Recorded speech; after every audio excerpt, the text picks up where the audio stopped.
Warning: our YouTube channel and its videos may contain scenes, language, and content that may not be appropriate for all audiences. These videos include surveillance footage, undercover pursuit of suspects, actual police and rescue operations, and fearless confrontations. If you do not approve of the content, please do not watch our videos. If you wish to continue, we strongly advise that you proceed with caution. Viewers' discretion is advised. Motorcycle rider, sinapul ng bus driver, biktima. Naghahabol pa rin, nasirang motorsiklo, hindi pa nare-repair. Alamin sa Kilos Pronto. Kasama natin ngayon sa studio si Danilo Dagayon o Daganon para humingi ng tulong. Eto Lex, nabangga kanyang motor sa likod ng RCCG Bus Company. Pinagamot siya at the same time, pero yung pagpapagamot, yung kanyang motor, siya na mismo nagpaayos. Kasi may arrangement. May arrangement. Natagalan kasi, although may arrangement sila. Etong siste, alamin natin kung bakit. Kasi parang hindi nangyari yung sinasabing areglohan. Okay, tinupad. Oo, ngayon, Danilo, pakisalaysay lang. Kasi po sir, galing po ako ng Banawe. Nagpakuha po ng battery yung boss ko kasi hindi po umi-start yung Fortuner po nila. Habang binabaybay ko po yung Meralco Avenue, medyo ang takbo ko 50 to 60 po sir. Bali nung nagdilaw na po yung stoplight, kasunod po nun, pula na po. Kaya po huminto na po ako. Tapos mga 5 to 10 seconds sir, hindi ko na po alam yung sumunod na mangyari. Nung magising po ako, nandun na po ako sa gutter. Okay. Kanina, sabi mo, ikaw na nagpaayos ng motor mo. Opo, sir. Matapos kayo magkaareglohan sa pulis na sir, sila magbabayad. Ngayon, anong dahilan bakit hindi raw nasunod yung areglo? Ikaw ba pinahirapan? Ano ba nangyari dito? Ganun po, sir. Kasi nung last September 26 po ako nabangga, tapos kinokontak ko po yung driver tsaka yung supervisor na nakipag-areglo sa akin. Sabi, pinapagawa na daw po yung motor ko. Tapos hindi naman po. Kaya kahit ika-ika po ko, pumunta po ako sa RRCG Bus Company. Nakita ko po yung motor ko, nakatenga lang po. Ang sabi daw po ron, ipapagawa daw po. Tapos, pabalik-balik po ko doon, parang tinadaan-daanan lang po ko.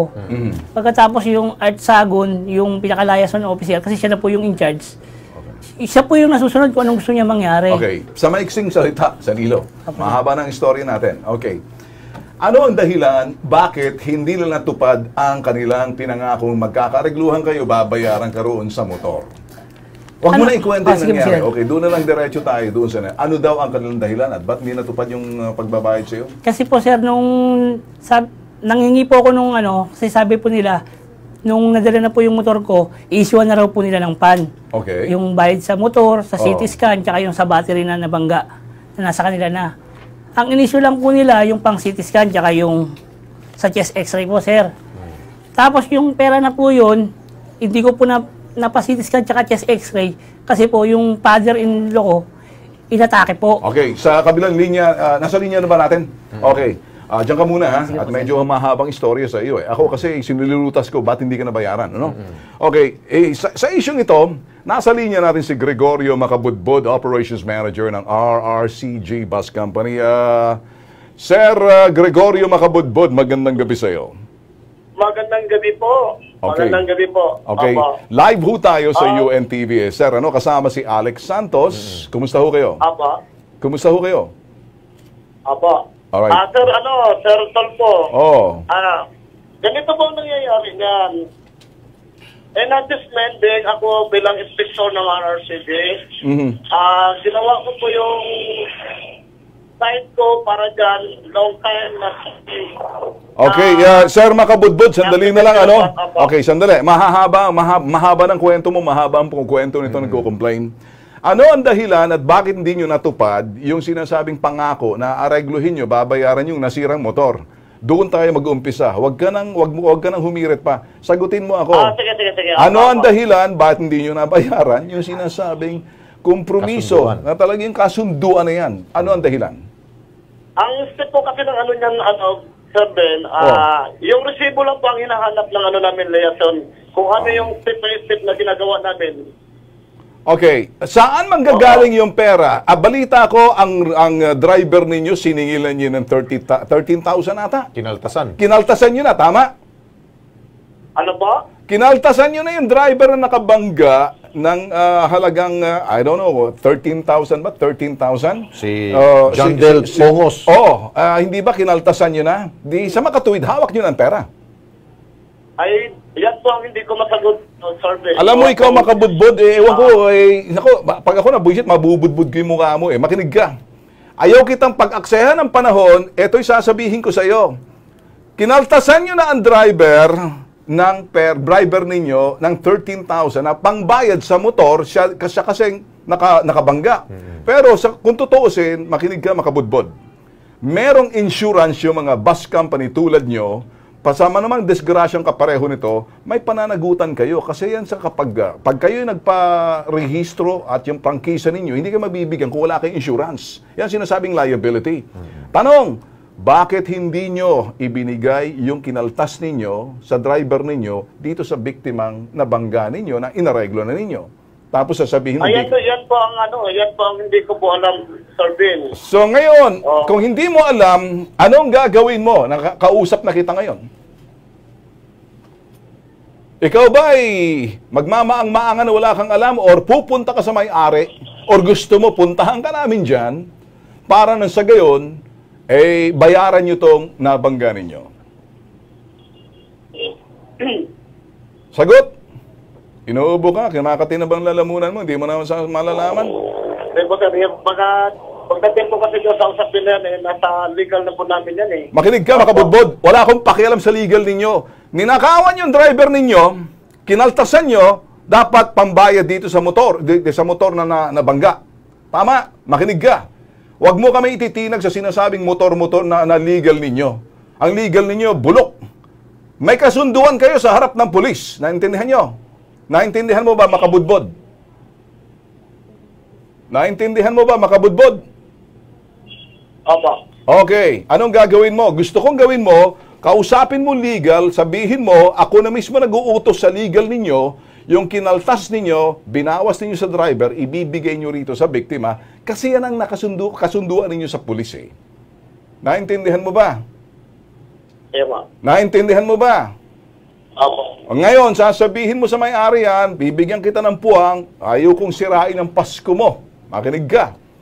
Tapusin mo to, babalikan ka namin, ako mismo nagsasabi sa'yo, kasi kinaltasan nyo na ang driver. Malinaw? Malinaw ba, makabudbod? Di ba, makakarating po sa legal na rin. Hahanapin kita, hahantingin kita pag hindi mo nagawa to. Marinig ka, ha? Okay, sige. Diyan ka lang muna, pakinggan mo to. Nasa kabilang linya natin, si Ryan Salvador mula sa LTFRB. Sir, magandang gabi po. Kasama natin si Alex Santos. Live ho tayo sa UNTV. Sir Alex, yes. Sorry, hindi ko po kayo nabasa. Maganda nga po, Sir Alex. Okay, sige. Sir, eto lang, Ryan, meron hong driver dito, ng rider ng motor, pero nabangga ho ng RCG ba? Okay. Kinaltasan ho nila yung driver na nakabangga ng motor at dahil nag-aregluhan sila, hindi ho binigay doon sa driver ho ng motor. Sa akin lang ho, ang sinasabi ho nitong si Makabudbod, parang operations manager ng andyan sa bus company na yan, nasa legal na lang nila at kaya parang alangan sila sumagot doon sa kinaltas nila ng 13,000 sa driver nila na dapat ibinigay ho rito sa nabanggalan ng motor na nandito sa amin. Ano ho magagawa ng LTFRB, sir? From the concern of damage to property, you can coordinate directly, the complainant can coordinate directly with the LTFRB para we can show us the operator. Okay, sige. Dito po sila mag-usap. Dito sila mag-usap regarding the settlement, kung ano man yung dapat pananagutan ng bus company because of it's a practice violation of the property, then dito po pag-uusapan yan sa LTFRB. So kung hindi pakipag-settle si operator, the RCG bus, regarding the violation, then we can impose penalties based on the guidelines of LTFRB. Ayun, sir, malinaw. Yes, kasi May grounds po kasi yan na pwede silang masuspende kung hindi sila makikipag-settle doon sa ating complainant. Well, sir, well said ang sinabi niyo, sir. Sinlinaw ng sikat ng araw, sir, ano? Okay, thank you, sir. Kami ho, sasamahan ho namin to. Thank you. Isa lang pong concern about sa pasahero, sa complainant. Hello? Yes, sir. Yes, sir. Tuloy. Yes, po. Isang concern lang po sa complainant. Secure niyo lang po yung police report para pag-pasyal sa aming opisina, ma-process po kagad namin yung kanyang complaint. Okay, sige. With that, sir, thank you, sir. Gagawin ho namin. Makabudbud. Maraming salamat din po at magandang hapon. Okay. Makabudbud, nandiyan ka pa sa linya. Makabudbud. Okay, sige, ganito. Nawala na. Okay, ganito na lang. Siguro. Tatayo ng LTFRB, i-recap natin next, ano? Sila mismo gusto lang makita yung police report at doon pag-aayusin kayo. Kung sakaling hindi to pa rin ng sinasabing RCG Bus Company, obligahin nila na pwedeng masuspinde yung prangkisa dahil dyan. Malinaw? So ngayon, hindi na ako pupunta roon para pakita ang pagmukha ko, sigurado maiipot sa karsunsilyo yon. Para sa iyo, sasamahan ka na lang namin para ipatawag yung operator sa LTFRB, nandoon ka, dala mo yung police report at yung mga detalye ng anumang nangyari sa aksidente para nang sa ganun, manghihimasok ng LTFRB. Ilahad mo lahat ng ano mo doon. Ikwento mo na lahat. Sasamahan ka na lang namin. Gagawa ng paraan ng LTFRB dyan. Huwag ka na magkwento kasi haba pa. Merry Christmas na. Okay? Alright.